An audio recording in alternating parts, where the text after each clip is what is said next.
Karon gitawag ni nga Ash Wednesday, Miyerkules, Sabadles, usa kini ka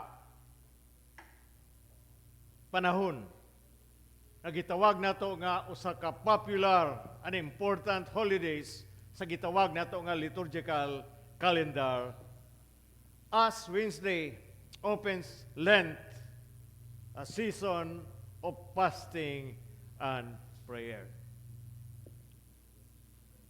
Ash Wednesday takes a place 40 days before Easter Sunday. Mostly Catholics, mga Katoliko naga-obserbar ni ini nga madungog nila nga ang pare musulti nagingon, repent, believe, and the gospel. Tanan tao invited to accept ang gitawag nato nga abo, usa ka na ka visible symbol of penance. Ash Wednesday mark the beginning of Lent. Lent, usa ka na ka panahon of what we call penance, reflection, and fasting. Tan-aw nato ang atong tasatag sa kinabuhi, unsa ang naabot nato.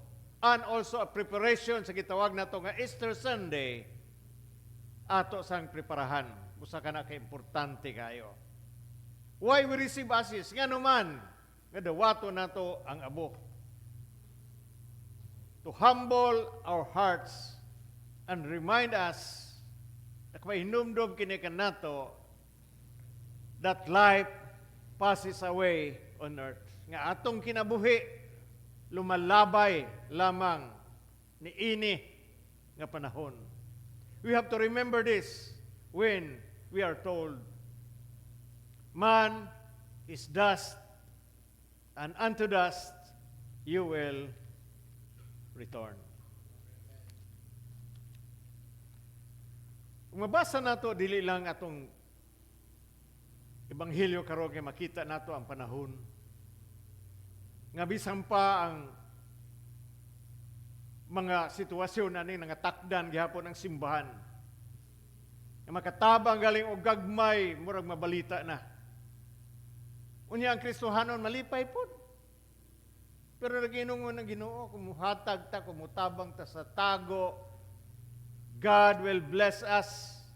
Dili ta parehas ang mga politiko, nga usa lang ka bulsita nga gihatag nga pagkaon, bisag dili ila kwarta, markahan pag nila nga ila. Donated by. No? And sometimes, dili na gusto o dili na gusto sa Ginoo. Og muampo sa ta, kinahanglan mag-ampo ta.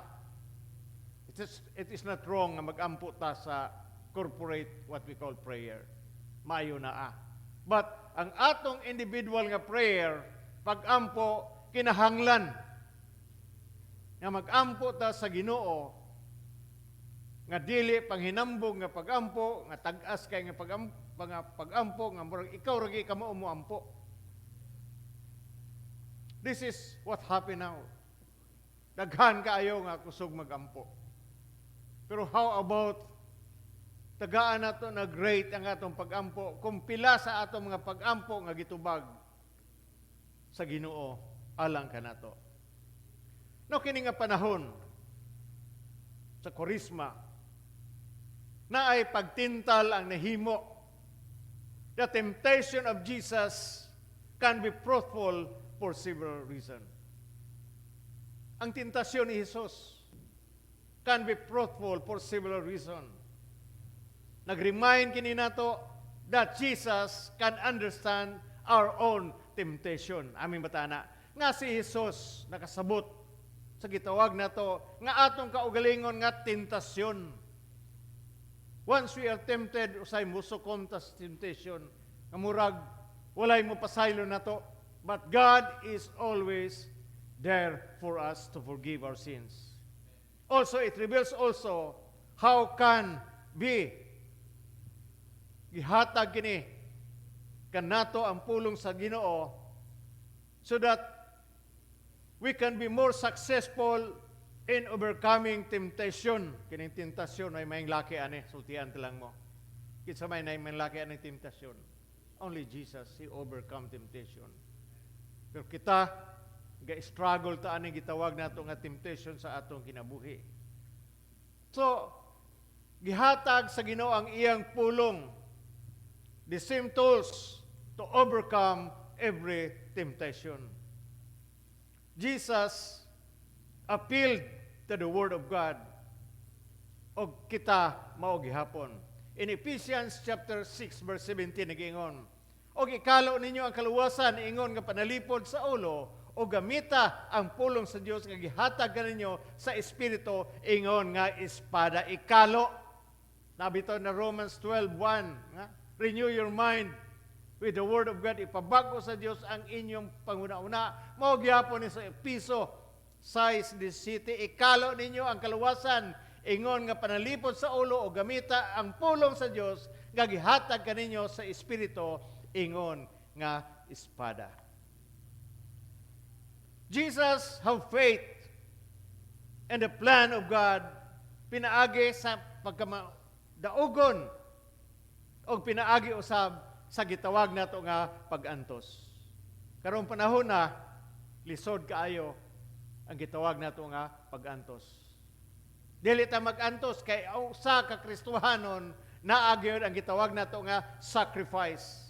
Pag sakripisyo dili lang sa uban kundi mismo sa atong kaugalingon. Can we not sacrifice in giving God our time?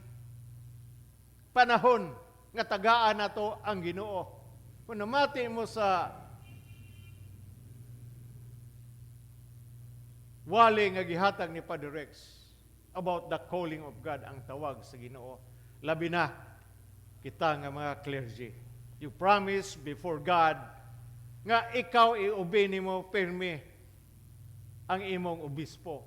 Pero naagaling ta sa panahon nga pagkalisod, nalimot ta sa atong saad sa Ginoo.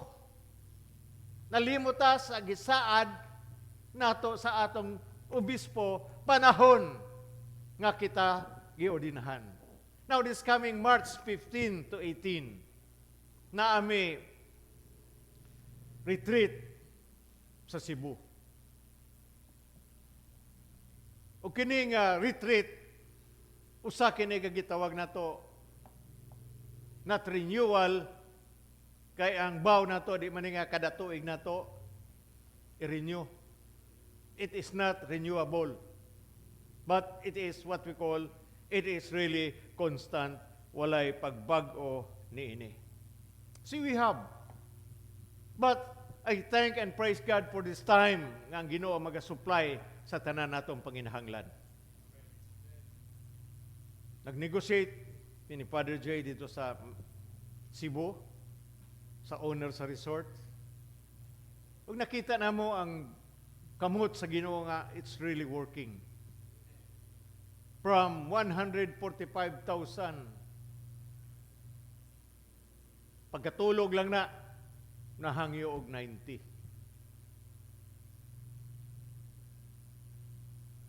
Makahimo makatada na paghangyo o mauwaw ta. Usay pag istorya dito, nag-istorya sa Padre J, to ako dito pod. Isa tong uban ako dito. Padre Yuri, si Padre Yuri murag mukubir. Murag mauwaw siya nga grabe man si Padre J mo. It is a gift of God nga gihatag sa iya. Now, we had also much today. So, maabot nga adlaw bahin sa pagkaon na pod. Kaya ang tag-iya, very good. No? May kaya ang tag-iya. I-istorya siya. Sa gusto ganalan nako nga na ay misa diri kada Domingo. So, lingi, gusto taga Cebu, kaya ninyo diri. May, nanay, captain, nanay, mga tao dito. Gusto niya. Kapag sugod sa retreat, gusto niya nga i-bless na mo ang tibuok nga compound o mga balay ditong dapita para gamiton. Kaway bayad gyapon, basta hangyo. Pero anyway, na ay plano ang Ginoo. We suffer so much. Og nagdown ko og 50,000. Naingon bigas Sister Nimia, Bishop, kung na kay panginahanglan, text lang ko. Kung sa'yo kung tubag niya, covered na kay somebody. Mo sponsoran pero wa pa diha ang kwarta. So sa tigom-tigom na ko, na-release gud na ko ang 50,000. So more or less, mudaga sa 250 or 200 plus thousand for this. And this time, amo ni gihimo panahon sa gitawag nato nga Kwarisma, panahon sa gitawag nato nga Lent. Now, Jesus have faith in the plan of God. Mismo siya. Si Jesus na ay plano sa Diyos alang kaniya. In Ephesians chapter 6 verse 16, dada kanunay ang inyong taming, nga mao ang inyong pagtuo, kay pinaagi niini, makapalong kamo sa tarang nagsiga, nga ipana kaninyo sa yawa. Dada kanunay, what we call the shield of faith. Nga bisag unsa pagpana sa kaaway, dili ka good maigo, kay you are facing your enemy. Pero mudagan galing ka, nakatalikod ka, you have no protection. Mo nang daghang kaayong mga ego, ngano na. We have to face the enemy. We have to sacrifice yourself before the enemy. Kaya nga siya, ay yung pagtuo, nga mao ang taming. Meaning you have to face. Kung mao ni imong kaaway, imo nang atubangon. With the faith of shield. Og ayaw pagdagan. Why? Because God will not give us, wala tatagae sa Ginoo sa protection sa atong likod. Amin ba ito? Amin ba mo, ana? Mo nang kinahanglan nato nga kanunay ang inyong taming, nga mao ang inyong pagtuo, kay pinaagi ni ini makapalong kamo sa tanang nagsiga, nga gipana kaninyo sa iyawa. Now, in Hebrews chapter 10 verse 35 dingon, busa ayaw wad-a ang inyong pagsalig kaduna kini dakong balos. Verse 36 in Hebrews 10. Kinahanglan nga magpailubon kamo aron mabuhat ninyo ang kabubuton sa Dios ug madawat ang iyang gisaad. Verse 37. Kay sumala sa giingon sa kasulatan, dili na madugay siya nga maabot gayod, dili siya maglangan. Apan, ang matarong kung katahuan magtuo o mabuhi, apan kung may muksukwahe kanila, dili ako makahipuhuot kaniya. Dili kita katauhan nga musibog og tungod niini mga laglag, kun dili ang katauhan kita nga adunay pagtuo og maluwas gayud kita. Amin batana. Nabamoy pagtuo. Kinahanglan nga naatay pagtuo. Now, Jesus prayed. He taught the use of prayer to overcome temptation. Sa ako nang giingon, ang tentasyon, walay maing laki ani. No? We succumb to temptation, but there is God who will strengthen us. In Mateo 26:41, pagtukaw kamo o pagampo, aron dili kamo madaog sa panulay, andam ang Espiritu, apan loya ang lawas. The Word of God, faith and prayer against this devil has no chance kung naata sa gitawag pulong sa Ginoo, pagtuo o pagampo. We can learn same situation, important lessons. Pero ang kinahanglan nato, labi na karong panahon sa Kwaresma, kinahanglan nga ato sang i-maintain. Dili kay sige lang tagpabusog, sige lang tagkaon. Pag nailitson, kaon kay litson God. Ang atong flesh, meaning material food, alone cannot satisfy us. We need spiritual food from God's Word. Timan-i kini nga panahon ng atong paghatag, ang atong pagpuasa. Skip lang tag usa ka sa kaadlaw, skip tag og paniugto, pamahaw. Usefully ang kaya nato pamahaw.